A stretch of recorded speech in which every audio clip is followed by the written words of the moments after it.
Yo, everybody. Welcome back to some more Minecraft Redstone Academy. In this episode, we're going to be going over probably the most important circuit that you'll run into. We talked about logic gates in the last episode, but this time we're going to be talking about simple circuits that you can make and their functionalities. Here, we're going to start off with the monostable circuit. It's also called a pulse limiter. I differentiate the two. I show both of them off, but some people call this a pulse limiter. I call it a monostable circuit. And basically all it does is it sends one single tick of redstone to your output. So I have a wooden button here, and here we're going to start talking about very specific things. We're going to be talking about the ticks of redstone. So if you press in a stone button versus a wooden button, so you'll notice that the length of the stone button is a lot shorter than the wooden button, to the point where if I press them at the same time, the stone button will cut out shorter, and that's because the stone button will last 10 ticks before it pops back up, versus the wooden button, which will last 15 ticks before it pops back up and the redstone gets cut off. So what a monostable circuit is doing is we're sending any length, any pulse of ticks through a system, but only one tick will come out on the other side. So when I press this button, you'll notice that the wooden button won't come up yet, but the circuit will finish. There was only one tick that went through the system to the redstone lamp.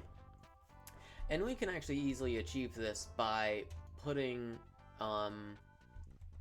just a normal piston here with sand on top of it, and then what's going on is we're powering the sand, which is pushing the piston up, and then we're taking output from the sand and putting it into this block. However, it's only taking one tick because it takes about 2 ticks for this piston to go up. So it's taking one tick from the piston and it's putting it into this lamp. Now, monostable circuits are actually extremely important for this reason right here. I showed you this is a normal piston. This is actually a sticky piston, which can work better in some circumstances.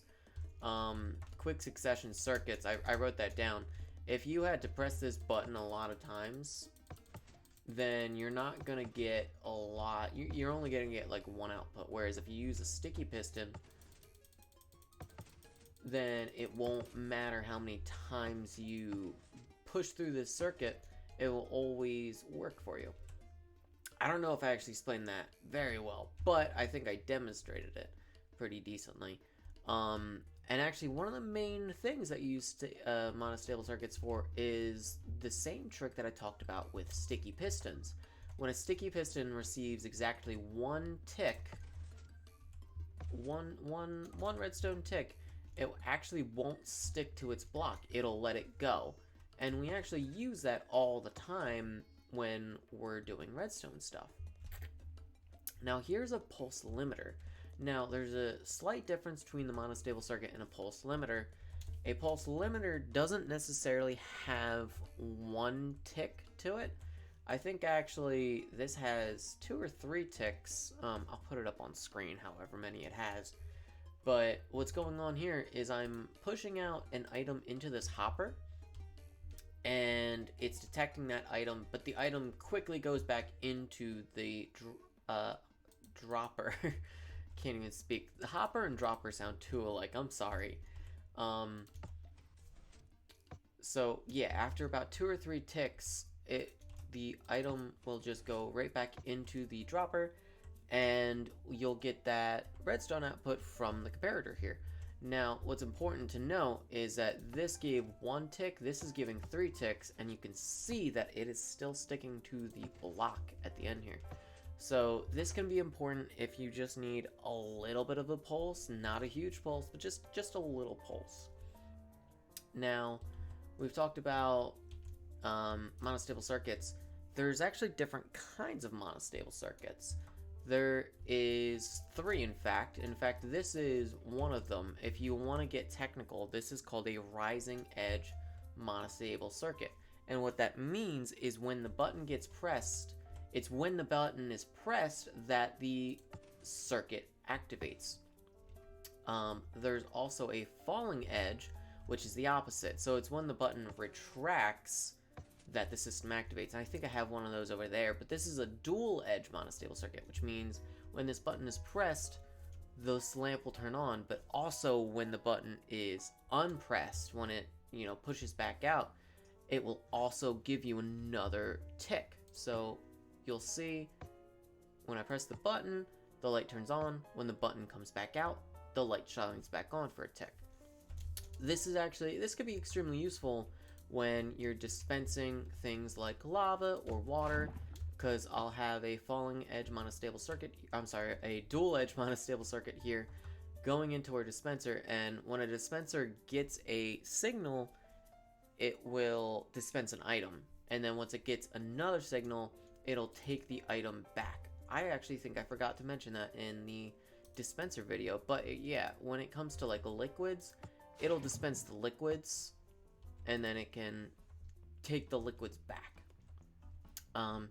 Here is another version of a dual edge monostable circuit. If observers are a little too expensive right now, maybe you haven't gone to the nether yet, this is actually a really cool thing you can do too. When you press this button, you'll see that for a split second, for about 2 ticks of delay, this path here won't be lit, giving it just enough time for this redstone block to power on and power off, then power back on, because this block technically counts as a transparent block while it's in motion. Something very interesting about pistons as well, whenever they push blocks, the blocks themselves are considered transparent blocks. Now, this, I mentioned earlier, this is a falling edge monostable circuit, which means that nothing will happen until the button is recessed or it comes back out. So you'll see I'll press the button, nothing happens, button comes back out, and then that's when it happens. This is useful in very, very certain circumstances. It doesn't come up very often. Oftentimes you'll see probably a dual edge or a what's it called? It's just a normal monostable circuit. I was trying to use its technical name, which is the rising edge. I just forgot the rising edge. But yeah, so here's a good use for a monostable circuit. We're using that trick with the sticky piston. When it gets a 1-tick pulse, it will give off its block, and we're making actually something that I'm going to explain in another video. We're making a T flip-flop, which means when this button gets pressed, this block gets released, and then we just have a system that's always on. Even though we have a button press, it's kind of acting like a lever. When you flick the system on, it turns on, and then when you press the button again, it turns itself off. This is very simple to do. I just use a redstone block along with a sticky piston and our monostable circuit, and we're able to create it that way. Now, here's the last example that I created for us, which is just a little simple piston feed tape. So you don't want a monostable circuit here because actually the pistons won't work with a monostable circuit. So I have a pulse limiter. I just have a thing in here that whenever it gets fired, it goes through, and I have 2 ticks, I have 2 ticks of delay between all these pistons, and this glass will just kind of go on through. But you can see it's in very, very short and quick pulses. It's not one long drawn out pulse, it's just a very short little pulse. Yeah, that's kind of it. Now, I don't want you guys to get overwhelmed with just how many different monostable circuits there are. You can actually make a million different versions of the same thing. In fact, if I go over here, I have the same monostable circuit that I showed you guys. I have the pulse limiter that I showed you guys, the dual edge, and then I have like a silent falling edge monostable circuit.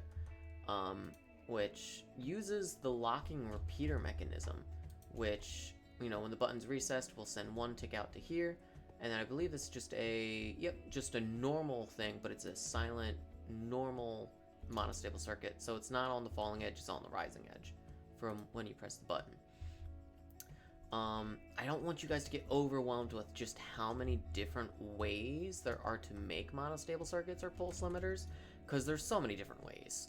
All you gotta do is just learn one of them. Learn one of them and use them in your redstone builds. And then as you get better, as you need, either you need to make more space in your circuit, or you need to do something, you can find a more efficient monostable circuit. And this goes for anything really, because we're going to be talking about T flip-flops, we're going to be talking about pulse lengtheners, you know, there's so many different ways to make these circuits. All you need to know is just one way. And once you figure out one way to do it, you're set. But yes, that is all for today. Thank you guys for watching. I love using monostable circuits. I use them in all of my builds. Maybe one of these days I'll show you all my builds over there that I'm working on. I'm having a little bit of fun while I'm doing this. But yeah, that is it for today. Next time, we're going to be talking about pulse lengtheners, and depending upon how, I might talk about like clocks as well, because pulse lengtheners isn't all that much to discuss. But yeah, stay tuned. I am hoping to get that out to you guys next Saturday, and I will see you guys then. Adios.